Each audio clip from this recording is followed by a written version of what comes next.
Doktor, diş sapları və dil təmizləyicilər bunlar nə üçündür? Deməli, biz dişimizi nə qədər də yaxşı yuysaq, onların aralarına keçə bilmirik. Deməli, dişləri yuyan vaxtı ancaq sağa-sola fırçalayırlar. Sağa-sola, sağa-sola. Amma diş yuyulan zaman aşağıdan yuxarı və dairəvi hərəkətlə.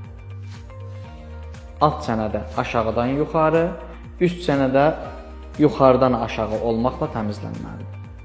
Deməli, diş sapı nə üçündür? Siz bunu nə qədər ideal təmizləsəz belə diş aralarını keçə bilmirsiniz. Bunun üçün mütləq diş sapı lazımdır. Diş sapları apteklərdə bu formada satılır. Diş aralarını keçmək üçündür. Rahat istifadə olunur. Baxın, bu formada. Diş aralarını keçmək üçündür. Bu formada diş araları keçilir. Dil təmizləyiciləri. Sizə yaxşı bir ideya. Əslinə qalsa bu sizin dişiniz üçün, dişləriniz üçün etdiyiniz bir yatırımdır.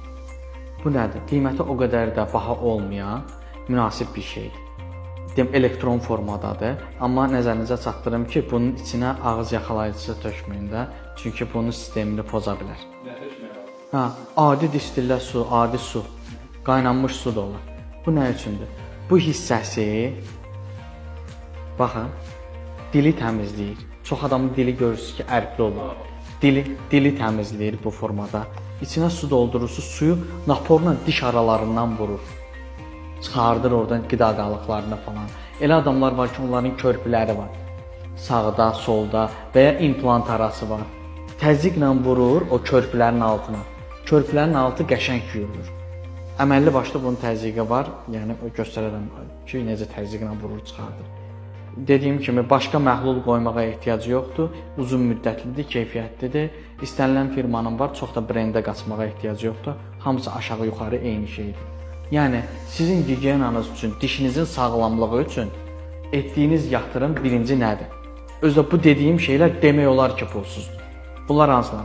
Birinci, 6 aydan bir profilaktik müayinəyə gəlmək. Ölkəmizdə nə qədər stomatoloji klinikalar var?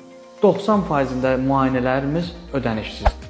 İstənilən klinikaya girə bilərsiniz və həkimin vəzifə borcudur ki, sizin dişiniz haqqında ətraflı məlumat versin ki, sizdə hansı problemlər var.